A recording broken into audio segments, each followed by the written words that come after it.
Musuh Jokowi memang bukan manusia, tapi dajjal yang menyamar dan memang harus dilawan.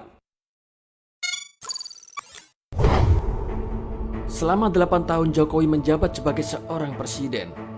Dan selama itu pula, Jokowi selalu mendapat fitnah, cacian, hinaan dari para pembencinya.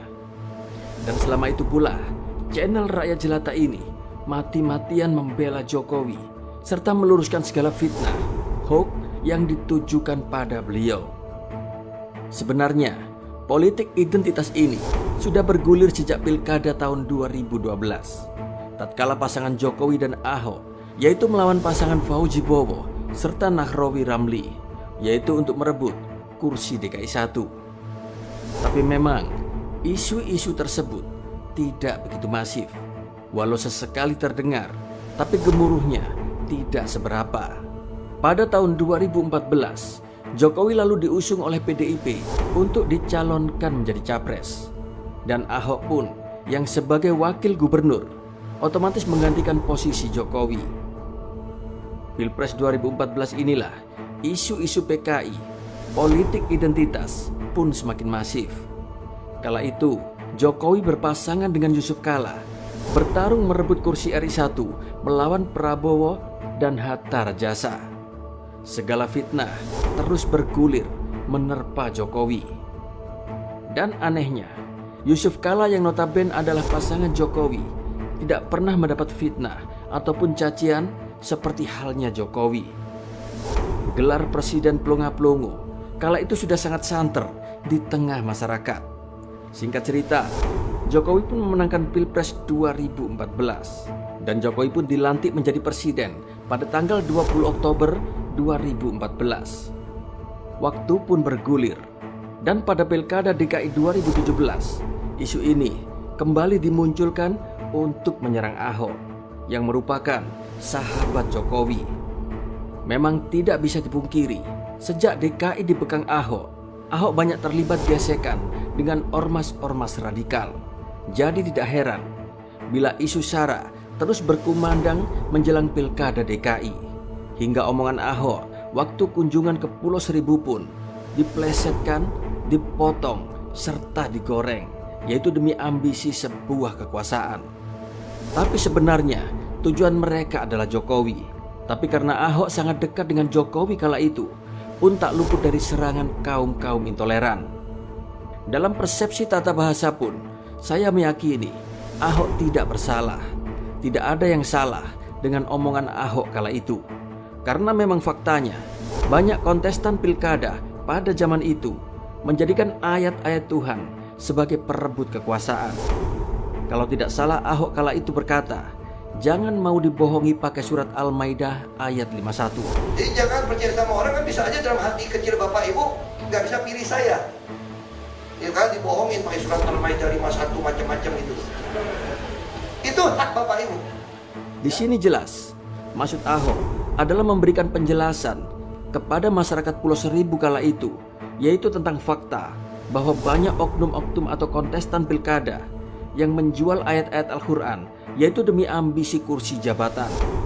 Tapi omongan Ahok dipelintir, diedit, serta dipotong kata pakainya agar bisa menjerat Ahok masuk penjara atas nama penistaan agama. Disinilah puncak politisasi agama pun mulai menyeruak. Singkat cerita, Ahok pun kalah dalam perebutan kursi DKI melawan Anies Baswedan yang kala itu didukung oleh ormas-ormas radikal. Dan Ahok pun dijebloskan ke dalam penjara. Tapi memang tujuan mereka bukanlah Ahok. Jadi kaum-kaum intoleran yang selalu berlindung di balik jubah agama ini semakin petentang-petenteng. Menjelang Pilpres 2019, gema ganti presiden 2019 pun terus bermunculan. Disinilah kaum-kaum dajjal semakin masif menebar fitnah, menebar hoax, provokasi, ujaran kebencian terhadap Presiden Jokowi. Sampai-sampai yang kadang membuat saya geli hingga saat ini, Jokowi diisukan saudara dekat Xi Jinping dan masih sedarah dengan Kim Jong-un, yaitu Presiden Korea Utara. Apa nggak gila? Isu PKI, pembakaran bendera-bendera PKI isu anti Cina, anti asing, dan lain sebagainya terus dikumandangkan oleh para dajjal berjubah, yaitu demi memenangkan Prabowo yang mereka tunggangi kala itu. Tapi yang saya salut di sini, Jokowi tidak pernah sedikit pun marah atau membalas hina caci mereka. Padahal Jokowi kala itu punya kuasa. Jokowi adalah panglima tertinggi negeri ini. Andai Jokowi mau, Jokowi tinggal perintahkan para petinggi-petinggi TNI untuk melenyapkan secara senyap para dajjal ini, seperti halnya Petrus di zaman Soeharto. Tapi itu tak pernah Jokowi lakukan, karena memang Jokowi bukanlah Soeharto, walaupun Jokowi punya kuasa kala itu. Disinilah saya semakin menaruh hormat akan pribadi Jokowi. Bahkan kamilah, para relawan ini yang selalu mengkonter segala hoax, fitnah dari para dajjal yang dihembuskan ke masyarakat. Bahkan sebagian dari kami tak segan untuk melaporkan ke polisi bila dianggap itu keterlaluan. Yang saya heran, kebanyakan mereka, para penyebar fitnah dan hoax, adalah mereka-mereka yang mengaku orang-orang agamis, mengaku orang-orang yang dekat dengan Tuhan. Bahkan mereka sangat optimis mendapat kafling tanah di surga dengan ditemani 70 bidadari berpaha mulus yang siap memuaskan birahi mereka atas dan bawah. Mereka selalu teriak-teriak takbir di jalanan dengan membawa bendera putih dan hitam bertiang besi atau bambu sebagai alat pemukul siapa saja yang menghalangi mereka. Benar-benar menggambarkan Islam yang barbar menurut saya. Hal tersebut sangat jauh dari arti Islam yang sesungguhnya. Dan akhirnya Pilpres pun dimenangkan oleh pasangan Jokowi Ma'ruf Amin. Saya pikir setelah Pilpres 2019 semua pun akan kembali normal. Ternyata tidak. Jokowi tetap menjadi target fitnah, cacian, hinaan mereka.